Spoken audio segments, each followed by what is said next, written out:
감사합니다. 오늘 삼위일체 주일을 맞이해서 성도님들과 함께 우리 이 말씀으로 함께 은혜 나누길 원합니다. 애써서 오늘 본문을 중심으로 그때의 그 마음으로 라는 제목으로 하나님 말씀 함께 상고하겠습니다. 세계에는 참 황당하고 별난 그런 일들이 많이 벌어집니다. 스포츠 경기에서도 예외는 아닌 듯해요. 지금으로부터 9년 전 2013년도에 영국에서 있었던 국제 마라톤 대회에 한 5천여 명 이상이 이제 모여서 마라톤 대회에 참여합니다. 그런데 그 대회에서 1등을 제외한 전원이 다 실격이 됐어요. 아니, 끝까지 완주했는데도 한 명만 빼고 다 실격할 수 있을까? 그 이유를 찾아봤더니 이렇더라고요. 이제 출발과 동시에 보통 페이스를 유지하면서 천천히 달리는 게 보통 옛날 출발하면서 한 사람이 그냥 확 달려나가기 시작해요. 그래서 1등 혼자와 나머지 뒤에 후진 그룹 전체가 이제 간격이 벌어지기 시작하면서 1등은 제 코스로 쭉 달리기 시작합니다.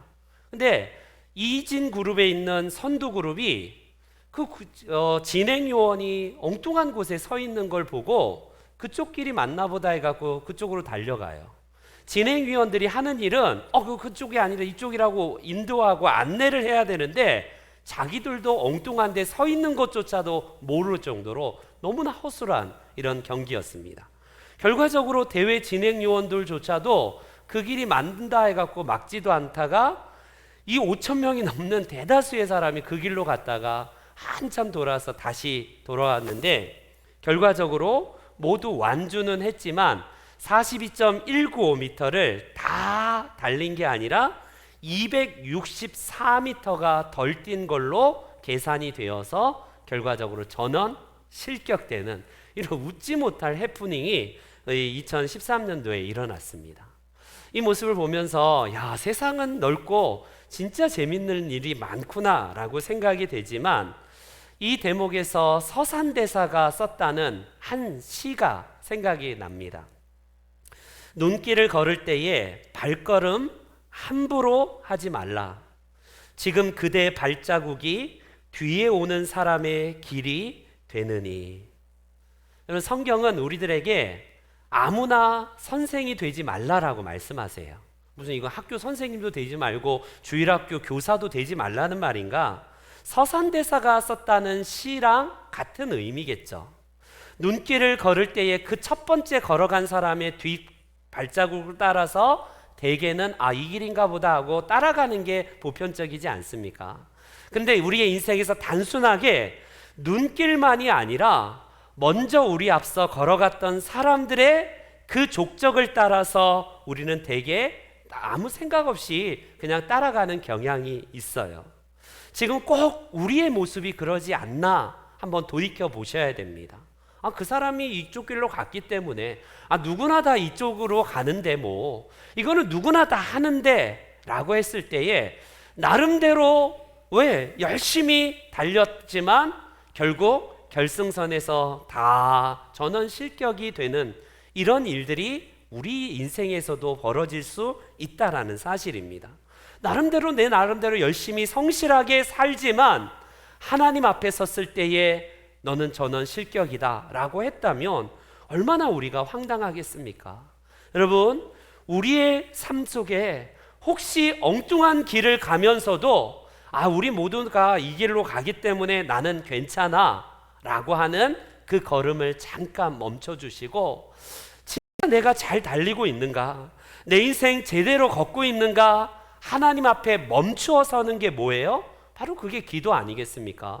기도는 뭘 달라 하나님 이거 주세요 저거 주세요. 물론 기도의 속성이 그렇긴 하지만 제일 중요한 기도는 뭐냐면 우리가 진짜 잘 달리고 있는가 하나님 앞에 점검하는 시간 아니에요? 우리가 기도하면서 하나님 앞에서 하나님의 뜻을 묻는다는 것은 하나님, 내 인생 정말 잘 달리고 있나요? 내가 엉뚱한 길을 달리고 있으면서도 나는 아무 문제 없어, 나는 잘 달리고 있어, 이렇게 착각하는 것은 아닌지 하나님 앞에 늘 끊임없이 물어보는 게 바로 우리의 기도의 시간이다 라고 할 수 있습니다. 오늘 본문에서 바로 우리 앞서 우리의 인생길을 걸어간 우리 신앙의 몇 사람들을 함께 살펴보길 원합니다. 지금으로부터 여러분 이제 벌써 500년이 전에 일어났던 한 역사를 우리들 가운데 에스더서가 소개를 하고 있어요. 아시다시피 이스라엘은 우리나라와 비슷한 역사를 참 많이 겪습니다. 우리 한반도 지형이 지정학적으로 서구 열강과 이 주변의 강대국에 놓여 있는 관계로 우리나라가 얼마나 많은 침략을 당하고 굉장히 수탈을 많이 겪어요. 마찬가지로 이스라엘을 보세요.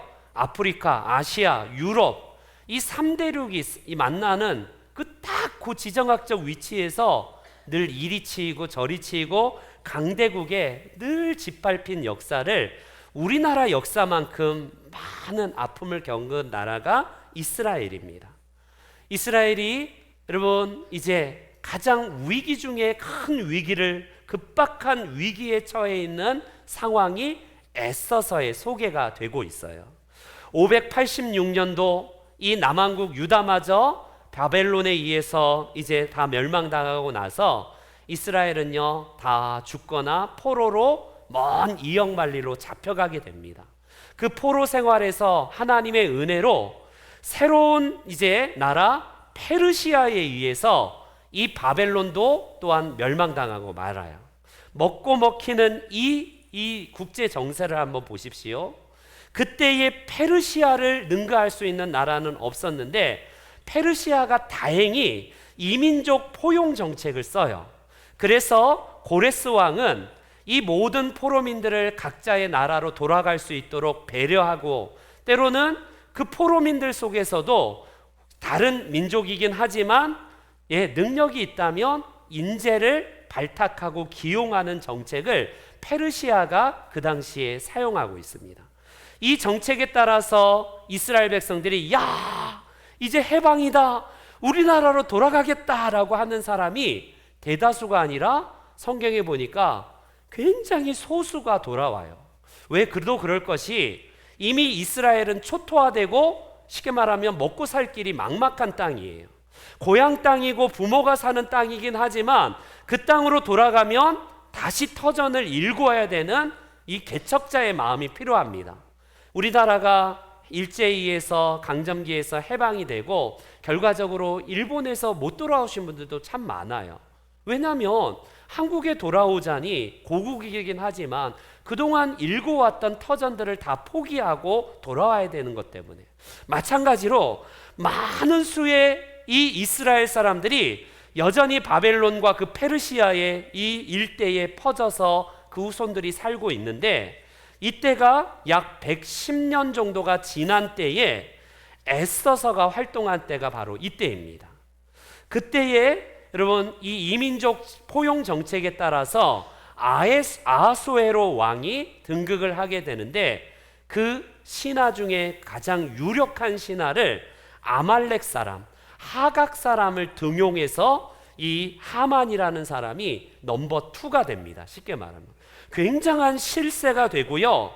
이 페르시아 본토인은 아니지만 이방 사람이지만 이 아하수에로 왕이요 결국 등용을 하게 돼요. 여러분 아말렉 하면 성경에서 대표적으로 하나님이 진멸하라고 한 대표적인 민족이에요. 늘 아말렉 족속은 이스라엘과 늘 괴롭힌 민족 아니겠습니까? 이 아말렉 민족은 이 이스라엘 백성들이 40년 동안 광야 생활할 때 지독하게 괴롭혔던 민족이에요. 그리고 사울 왕 때에 결정적으로 하나님 말씀에 따라서 아말렉 사람을 진멸하라는 하나님의 명령을 사울 왕이 거부해요. 아말렉 그때의 왕이 누구냐면 아각이라는 왕이 사로잡혀 옵니다. 그러면 사울이 모든 이 아말렉 사람들을 다 진멸하라는 하나님의 말씀 따라 진멸해야 하는데 왕을 살려서 생포해서 데려와요. 거기다가 모든 금은보화와 소와 양과 다 불사르라고 했지만 이 사울 왕이 결국 자기가 그 재물을 결국 탐하여서 하나님 말씀을 거부합니다. 이 일로 말미암아 아말렉은 결국 진멸되지 아니하고 결국 그 후손들이 각지에서 살게 되는데 페르시아 지역의 이 일대에도 여전히 아말렉 사람들이 살게 되고 그 후손 중에 아각의 후손 중에 한 사람이 바로 오늘 본문에 나오는 하만이에요. 하만. 여러분, 이 하만이 자기가 쉽게 말하면 최고의 권좌에 딱 앉자마자 했던 일은 뭐냐면 사람들에게 절받는 거예요. 여러분, 권력의 맛이 이토록 좋은 거 아니겠습니까? 다 내 앞에서 무릎 꿇고 다 내 앞에서 절하고 설설 기는 모습이 쏠쏠하지 않겠어요? 권력이 이렇도록 진짜 매력 있는 게 누구나 할지라도 나를 무시할 수 없는 그 권력 앞에 이게 지금 하만이 취하고 있는 모습이에요. 근데 그 정도면 좋겠는데 하만의 이 어마어마한 이 계략을 한번 보세요. 그렇잖아도 유대인들은 눈엣 가십니다. 그 유대인 중에 모르드게라는 한 사람이 고위 관료 중에 한 사람이죠. 이 모르드게도. 근데 모르드게가 하만에게 절도 하지 않고 예의를 갖지도 않네요. 그렇잖아도 유대인들은 자기의 조상들, 특별히 아각 왕을 죽였던 그 역사, 아말렉 민족을 죽이려고 했던 그 아픈 것을 민족적인 감정을 가지고 있는데 모르드게가 지금 저렇게 자기에게 인사를 하지도 않고 절도 하지 않으니 당연히 화가 났겠죠. 근데 하만의 이 어마어마한 계략을 보세요. 이 일로 말미암아 잘됐다. 모르드게 한 사람만이 아니라 유대인 전체를 다 몰살시킬 아주 좋은 기회가 왔다라고 이 하만이 결국 이 기회를 잡습니다. 문제는 뭐냐? 문제는 자기가 최고의 권좌에 앉지 않는 왕의 다음 자리이긴 하지만 그럴 권한은 없어요. 왕의 재가가 떨어져야지만이 이 유대인들을 진멸하고 완전히 죽일 수 있는데 이 역사가 특별히 성경학자에 의하면 이때 당시에 페르시아 제국의 연안에 흩어져 있는 유대인들의 수를 약 70만 명이래요. 70만 명. 여러분 70만 명이면 어마어마한 사람들 아닙니까? 그 사람을 한 번에 다 죽이겠다는 이 마음을 가진 사람이 이게 바로 하만이에요. 오늘날 하만은 곳곳에 도처에 널려 있습니다. 여러분 우리도 하만이 될 수 있어요. 우리도 누군가를 앙심을 품고 앙가품할 때에 잔인하게 죽여야지 속이 풀리는 푸틴의 마음, 히틀러의 마음, 하만의 마음이 우리 가운데 있어요. 김정은의 마음이 다른 마음이 아니라 우리 안에도 자리하고 있다는 겁니다. 이런 어마어마한 계략을 꾸미길 때에 뭐가 좋을까 생각했더니 이거다라고 해서 아하수에로 왕에게 이렇게 얘기를 합니다. 왕이시여, 아시다시피 이 나라에는 여러 민족들이 생존하면서 같이 살고 있지 않습니까? 그런데 이 민족만큼은 가만히 둬서는 안 됩니다. 이 민족은 그냥 가만히 뒀다가는 이상한 법을 가지고 있어서 이 페르시아의 위협이 될 뿐만 아니라 유익을 주지 못하는 민족입니다. 그러니 당연히 이 유대인들 민족은 없으셔야 됩니다. 이 한 가지 거짓된 정보를 왕에게 청탁을 합니다. 두 번째로 그것으로 안 넘어갈 거니까 결정적으로 왕이시여, 제가 이 권한을 저에게 주신다면 제가 왕에게 1만 달란트를 드리겠습니다. 여러분 1만 달란트라고 하면요 감이 잘 안 올 거예요. 이때 역사가 헤로도투스가 이 그리스 이 역사가가 5세기 기원전 5세기에 살았던 인물인데 페르시아가 세계를 제패했던 그 당시에 1년 들어오는 수입 이 세금이 얼마나 되냐? 1만 달란트래요. 1만 5천 달란트. 여러분 한 사람이 왕에게 1년에 맞먹는 3분의 2에 맞먹는 그 1만 달란트를 왕에게 준다 하니 여러분 누가 안 좋아하겠어요? 10,000달란트도 아니고 1만 달란트라는 어마어마한 엄청난 이 돈을 대가로 주겠다고 하니 아하수에로 왕이 제가를 하고요. 결국 왕의 도장으로 찍어서 온 나라에 공포하여서 이제 유다인들을 잡아들여서 죽여도 좋다 라고 허락을 합니다. 여러분, 대단한 재력가예요. 이 정도 돈이 있다면 굳이 지가 왕이 되지 왜 왕이 안 될까? 여러분, 하만이 돈이 있어서 그랬을까? 우리가 에스더 3장을 보면요, 유대인들을 죽일 때에 그 재물들을 다 모아 가지고 와라, 이런 명을 하만이 이미 내린 바가 있습니다. 여러분, 유대인들이 아시다시피 지금도 장사 굉장히 귀재들 아닙니까? 유대인들은요, 가는 곳마다 재산을 불리는데 아주 탁월한 민족이에요. 이 페르시아에서도 비록 그들은 노예 민족으로 이제 포로민으로 잡혀왔지만 그 후손들이 열심히 일해서 번 돈들이 아마 굉장히 많았던 듯 싶습니다. 하만은 유대인들을 죽이는 것 그 첫 번째와 더불어서 일거양득을 노리는데, 두 번째, 유대인들을 죽이고 나서 그 재물들을 모으면 최소 1만 달란트는 넘을 거다라는 이 계산이 나오는 거예요. 1만 달란트를 왕에게 드리고 나서 나머지 돈은 자기가 차지하니 이것만큼 여러분 달콤한 게 더 있겠어요? 그는요, 왕에게 제가를 받고 나서 이제 본격적으로 D-Day를 잡는데, 그것이 바로 이제 우리 유대인들에게 있어서 죽음의 날로 잡혀집니다. 아달월 13일 날, 이제 얼마 후에 유대인들은 70만 명이 다 잔혹하게 학살될 이 운명에 처한 위기이고 절체절명의 정말 이 순간을 맞닥뜨리게 됩니다. 여러분, 왜 남의 나라 얘기를 할까? 왜 성경은 우리나라 역사도 아닌 이스라엘의 역사를 이렇게 굉장히 자초지종 설명을 하실까? 여러분, 우리가 살고 있는 오늘 우리 시대의 모습을 거울로 보라는 거예요, 하나님은. 우리도 이 에스더가 살고 있던 그 당시만큼의 위기의 순간을 우리는 맞고 있습니다. 이 나라를 보세요. 우리보다 앞서 걸어간 이들이 먼저 그들의 족적과 발자취가 진짜 아름답습니까? 우리도 욕하면서 닮는다고 수없이 많은 지도자들을 향해서 손가락질하는데 내가 그러고 있어요. 우리가 그러고 있습니다. 얼마나 정치 지도자들, 나라의 대통령들 욕하면서도 자기가 그러고 있어. 그러면서도 자기는 절대로 나는 그러지 않는다라고 착각하면서 살아가고 있는 게 오늘 우리들의 모습 아니겠습니까? 여러분, 오늘날 이 시대에 뭐 우리나라가 국권을 지금 빼앗겼습니까? 경제적으로 다 무슨 재산을 다 뭐 누군가에게 뺏길 위기가 있어요?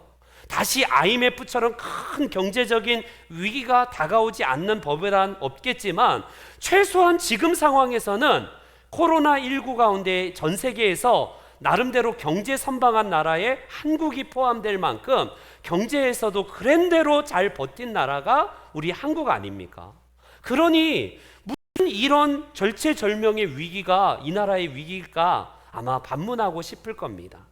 그러나 이 구석구석 한국 사회에 구석구석 여러분 파고 들어가는 이 위기가 심심치 않게 발생되고 있습니다.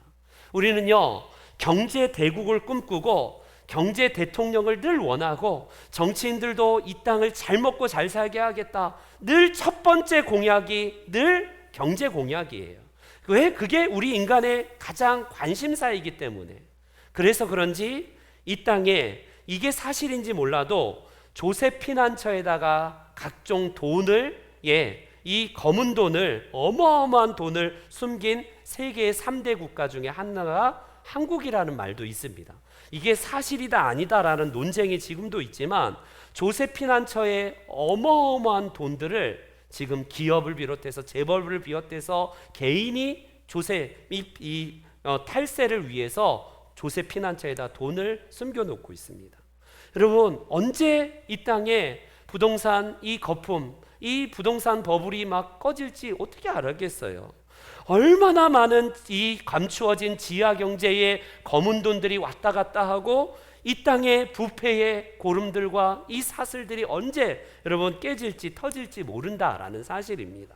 이것보다 더 심각한 상황은 여러분 이념의 논쟁들이 여러분 왜 이렇게 심각한 거예요? 이 나라가 공산주의와 자유민주주의, 우리가 전쟁이기 때문에 공산주의는 절대로 허용해서는 안 되는 사상 여러분 압니다. 다 우리가 그렇게 받아들여요. 다시는 이 땅에서 그런 끔찍한 동종상잔의 비극이 일어나서는 안 돼요.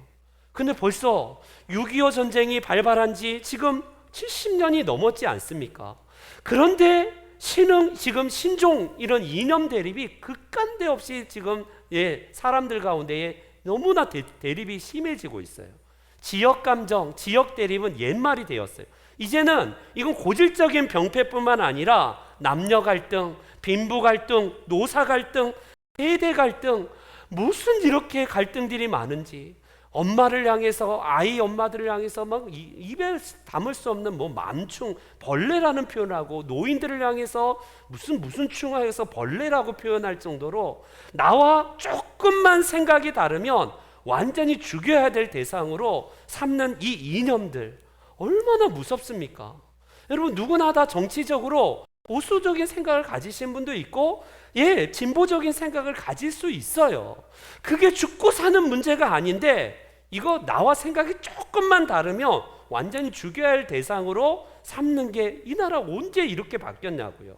이게 옛날 어르신들뿐만 아니라 요즘 20, 30대에도 심심치 않게 이런 이념 논쟁이 사람들의 깊은 가슴 속에 새겨져서 왜 이렇게 서로를 향해서 대립하고 죽이려고 하는지, 나만 옳고 너는 틀리다라는 이런 일들이 이 땅에 정치를 비롯해서 얼마나 많은 영역에서 우리 가운데 이런 퍼져가고 있습니까? 다양성의 가치를 존중하는 것은, 성경에서 본질이라는 것은요, 이거 다양성 가치 존재하면 안 돼요. 예를 들어서 동성애, 하나님이 죄라고 하니까 그거는 다양성의 가치를 품을 수 없는 주제입니다. 그러나 비본질이라면 얼마든지 존중할 수 있고요. 아, 저렇게 생각하는 것도 가능하겠구나. 아, 저 사람의 생각도 그래 맞겠구나. 이런 넓은 존중해주는 마음이 필요한데, 왜 이렇게 이념과 내 생각을 따라서 정파가 나눠지고 편협한 사고로 남을 죽이려고 하는 이런 끝간데 없는 이념 대립이 이 땅에 이렇게 심각하게 퍼져 있는지 모릅니다. 여러분, 오늘날 이 시대에 이 대학이 진리의 상아탑이라고 하지 않나요? 여러분, 그런 진리의 상아탑에서 인문학이 다 무너져 가고 있어요. 인문학을 통해서 바른 가치관과 바른 사고를 키워야 되는 그 대학도 취업 공장이 되어버렸습니다. 어떻게든지 대학 들어가자마자 취업할 걱정을 해서 취직 잘 되는 학과는 살아남고 인문학은 다 폐기 처분된 이런 모습들. 그래서 어찌됐건 돈이면 최고라는 이 생각 때문에 엄청난 비극들이 이 땅에 일어나지 않나요? 예전엔 돈 때문에 남을 죽였다면 이제는 돈이라면 남이 필요 없어요. 인명경시가 남이 아니라 내 가족도 상관없습니다. 내 부모와 내 자식 새끼도 돈이라면 사지로 몰아내고 보험금 타먹기 위해서 남편과 아내도 믿지 못하는 이런 시대를 맞지 않습니까? 다 황금 만능 사상, 이 배금주의가 우리 민족 깊은 곳의 욕망으로 자리해서 하나님보다 더 높이 자리하고 있는 이런 모습들, 이게 예수님 안 믿는 이런 사람들의 모습이 아니라 우리의 모습일 수도 있다라는 사실입니다. 이런 엄청난 비극으로 말미암아 오늘날 우리 한국 사회는 굉장히 위기의 국가라는 말들을 많이 해요.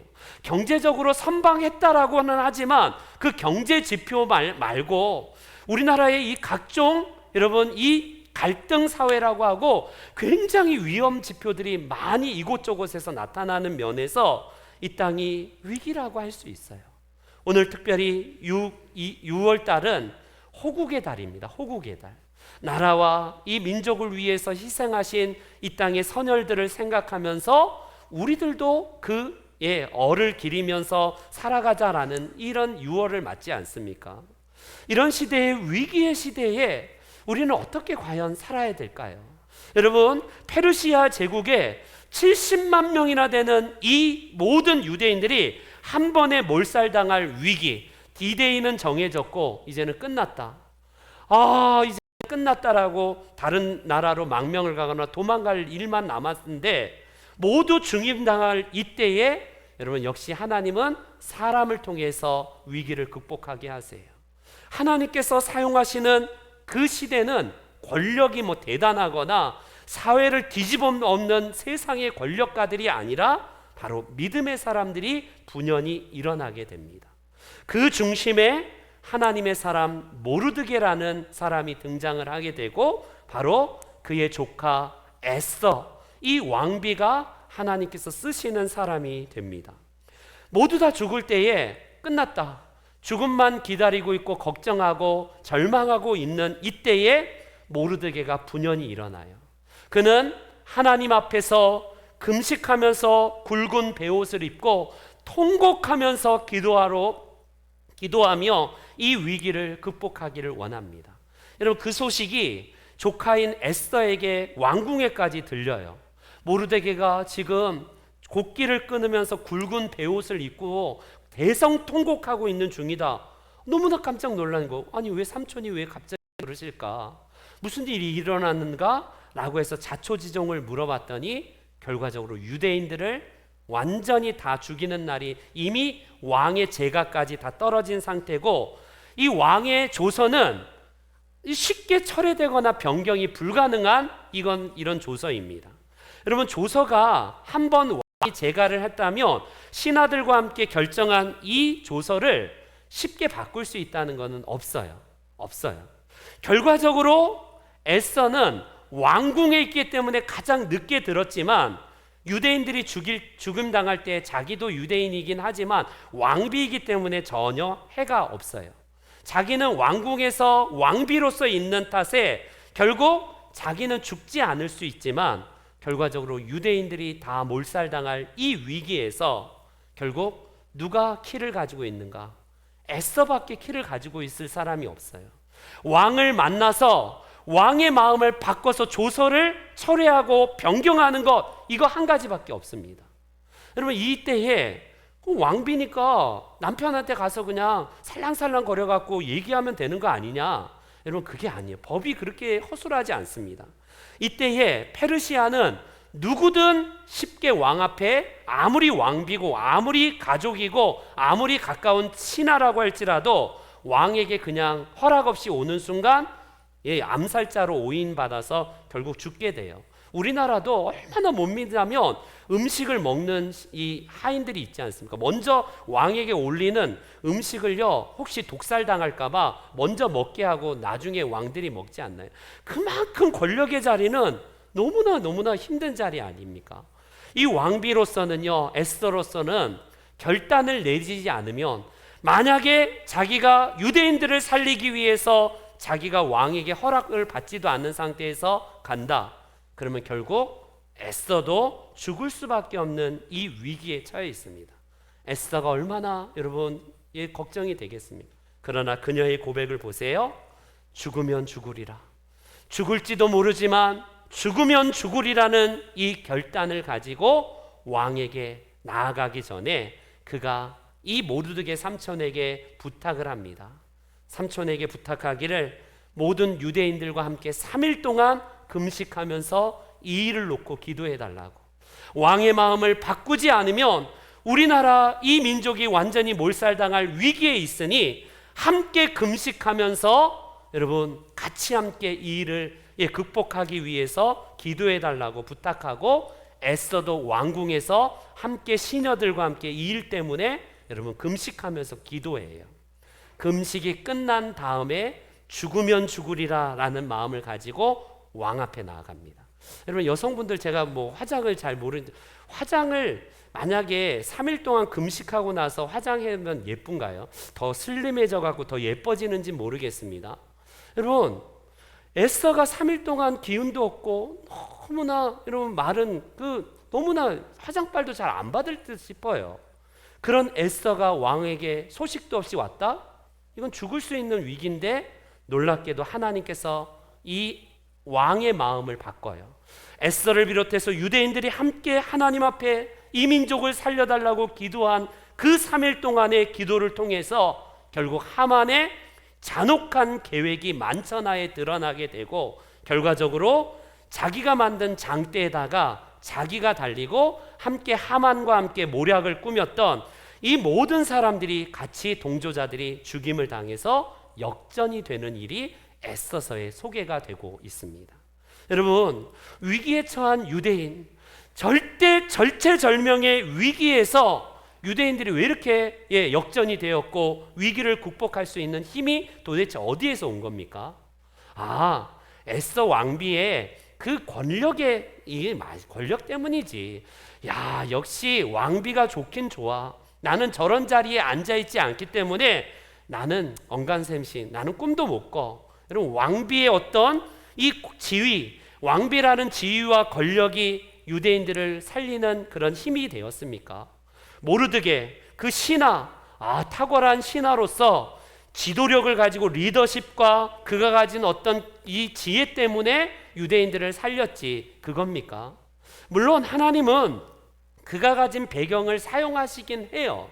그러나 여러분, 우리는 이렇게 생각합니다.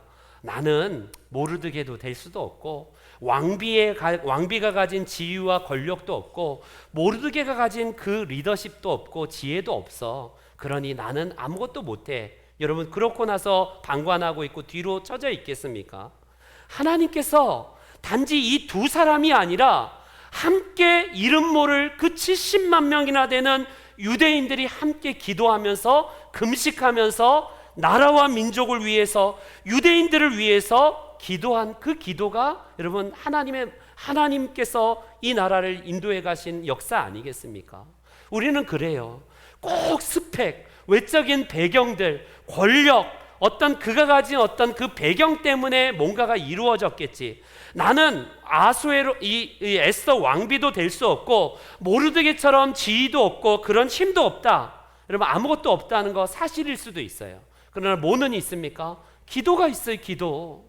우리에게 있어서 70만 명이나 되는 이름 모를 수없이 많은 사람들이 통곡하면서 눈물의 기도로서 하나님 앞에 아랬던 그 기도의 저력, 그 기도의 힘이 결국 이스라엘의 역사를 바꾸지 않습니까? 단지 에스더의 기도와 이 모르드게의 기도뿐만 아니라 수없이 많은 이 이름 모를 사람들이 기도가 있었기 때문에 이 유대인들의 위기가 바뀌었다는 사실입니다. 오늘 이 땅에 우리나라의 역사를 한번 보세요. 우리나라가 세계가 너무너무 놀래요. 이제는 한국 K-방역, K-푸드, K-컬처, K가 붙으면 다 열광하는, 그래서 코로나 이후에 가장 관광 오고 싶은 나라 중에 가장 첫 번째 나라가 한국이 될 만큼 어떻게 이렇게 한국의 인지도가 높아졌는지 얼마나 감사한지 모릅니다. 여러분, 이런 사회를 만들기 위해서 우리의 믿음의 선조들의 기도가 있었다는 거 부정하지 않습니다. 저도 어렸을 때 매일 부모님 따라서 교회에서 하는 게 뭐냐면 늘 산에 가서, 저도 산기도에 막 지금도 기억이 납니다. 어린 게 뭘 안다고 그냥 비닐이 써가면서 밤새고 그냥 자다가 오고, 그래도 그 당시에 주여 이 민족을 살려달라고 그러고 늘 산에서 이곳저곳에서 전국 382 그 방방곡곡에서 이 나라를 위한 기도가 끊이지 않았어요. 주님, 이 땅을 부요하게 해달라고, 우리 자녀들 세대에 먹고 사는 문제 걱정하지 않게 해달라고 기도했던 그 기도가 오늘 우리가 그 열매를 먹고 있지 않습니까? 그런데 이제는 그 기도가 다 사라졌어요. 교회에서마저도 나라를 위한, 이 국가를 위한, 지도자를 위한 기도가 다 사라졌습니다. 왜? 기도 말고도 먹고 살 만한 게 너무 도처에 널려 있기 때문에 그렇습니다. 나는 에스더도 아니고, 나는 그럴 만한 위기도 처한 것도 아니고, 모르드게의 권한도 있는 것도 아닌데, 여러분 다시 부탁드립니다. 70만 명이나 되는 이 사람들이 하나님 앞에 금식하면서 기도하면서 나라를 위해서 기도했다는 사실, 위기에 처한 이 나라, 완전히 6.25 동란을 통해서 삼천리 방방곡곡이 다 초토화됐던 이 나라, 한강의 기적을 만들었던 동력이 뭐예요? 물론 우리나라의 근면과 우리나라의 경제정책, 새마을 운동 등 여러 가지 요인들이 있겠지만, 하나님 앞에 우리 민족이 함께 우리 선조들이 기도한 그 기도가 있지 않았겠습니까? 그리고 우리에게 있어서 오늘 함께 6월은 호국의 달이에요. 뭐가 진짜 호국일까요? 호국하면 태극기 부대처럼 태극기 들고 나가는 게 호국이에요. 촛불 부대처럼 촛불 들면서 이 나라를 위해서 시위하는 거, 그게 이 나라의 호국입니까? 각자의 이념에 따라서 그럴 수 있어요. 태극기를 들던 촛불을 들던 여야 정치 이념에 따라서, 정파에 따라서 정치 활동할 수 있어요. 그러나 진정으로 이 나라를 살리는 호국은 다른 것에 있지 아니하고 하나님 앞에 기도의 첫 자리에서 이 나라를 위해서 기도하고 있는가, 그걸 점검해 보셔야 됩니다. 야곱은 20년 만에 고향으로 돌아오게 되는데 제일 문제가 뭐냐면, 돌아가면 형이 나를 죽일 텐데, 형이 나를 복수를 할 텐데, 이게 걱정되는 거예요. 아니나 다를까 어떤 소식이 들려오냐면, 형이 에서가 400명이나 되는 이 군사를 이끌고 복수하기 위해서 온다는 소식을 들으니까 까무라칩니다. 20년 만에 고국으로 돌아가긴 가야 되는데 가는 길이 얼마나 천근만근 마음이 무겁겠어요. 형을 맞닥뜨린 순간 가족들도 다 죽여버리고 나도 죽겠다. 그가 했던 유일한 방법은 아무것도 없어요. 하나님 앞에 야복강가에서 밤새도록 씨름하고 천사와 씨름한 것, 하나님 앞에 엎드려서 기도로서 주님 앞에 이 위기를 극복해달라고 기도한 거 아닙니까? 히스기야 왕이 하나님 앞에 자기의 시한부 인생을 놓고 기도했을 때에 하나님을 만났던 그 동력, 눈물의 기도를 통해서 그의 삶이 바뀌고 국가가 바뀌는 이런 일들, 바로 기도에 있었다는 사실입니다. 여러분, 한 사람의 기도하는 그 기도가 기도 없는 전체 민족보다 강하다. 영국의 잔 낙스라는 이 우리의 종교개혁가, 우리 장로교 종교개혁가가 그렇게 말한 바가 있어요. 아닌 게 아니라 영국 여왕 피의 여왕 메리가 모든 이 지금 청교도들을 다 죽여버리고 개신교들을 다 죽여버릴 때에 이 피의 여왕 메리가 천주교만 살리고 개신교회들을 다 죽여버리려고 했을 때에 그 잔낙스의 그 한마디처럼요, 기도하는 그 기도를 통해 영국의 역사가 바뀌고 청교도의 역사가 바뀌지 않습니까? 오늘 우리 민족은 1948년 5월 마지막 날부터 그해 12월 18일까지 203일 동안 재헌 국회가 열려요. 쉽게 말하면 이 나라 법을 세워야 되는데 법을 만들기 위해서 203일 동안 국회의원 198명이 모여서 나라의 헌법을 만드는 기초를 그때 해요. 1948년도에 그 기간에. 이때에 이승만 박사가 여러분 이렇게 얘기를 합니다. 우리나라가 독립민주국이 되어 제1차 회의를 열게 된 것은 전적으로 하나님의 은혜이기 때문에 하나님께 감사해야 됩니다. 이 자리에 하나님을 안 믿는 국회의원분들도 계시겠지만 함께 이 나라의 재헌국회, 이 나라의 법이 잘 세워질 수 있도록 함께 기도하십시다 라고 하면서 매일 함께 그 자리에서 일어나서 기도로 시작하고 기도로 마친 나라가 우리나라예요. 미국도 아닌 한국의 역사가 바로 이런 역사였습니다. 우리나라의 시작이 기도로서 시작되었고 기도로 마쳤다는 게 우리나라의 역사예요. 물론 지금 이승만 대통령에 대한 여러 가지 공과가 있어요. 이승만 대통령에 대한 여러 가지 비난과 비판에 대한 이야기가 없는 거 아닌 거 압니다. 그럼에도 불구하고 저는 이승만 대통령이 무조건 옳다, 그가 한 정치가 무조건 맞다, 그걸 말하려는 게 아니라 중요한 게 뭐냐면 이 땅이 기도로 시작했다는 거예요. 기도로 마쳤다는 겁니다. 교회마저도 이 나라를 위해서 기도가 사라지고 있고 기도하는 사람들이 점점점 줄어들고 있는 이때에 진정한 혼란과 위기는 다른 데서 찾을 수 없어요. 정신이 썩어가고 하나님 없이 세상의 것들로 내가 배불리겠다, 만족하겠다라고 하는 순간에 이 나라 추락될 수밖에 없는 위기예요.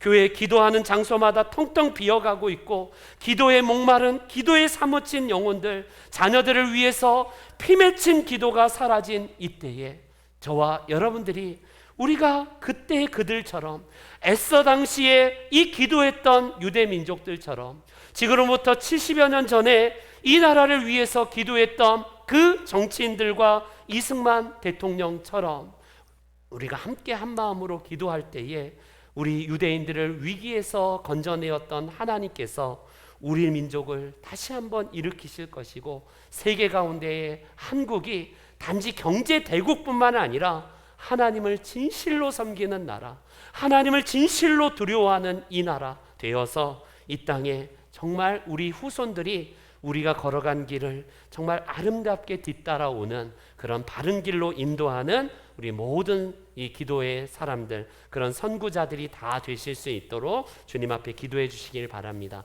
이 일에 함께 협력하시는 우리 모든 성도님들 다 되시기를 주의 이름으로 축원합니다. 아멘. 다 같이 일어나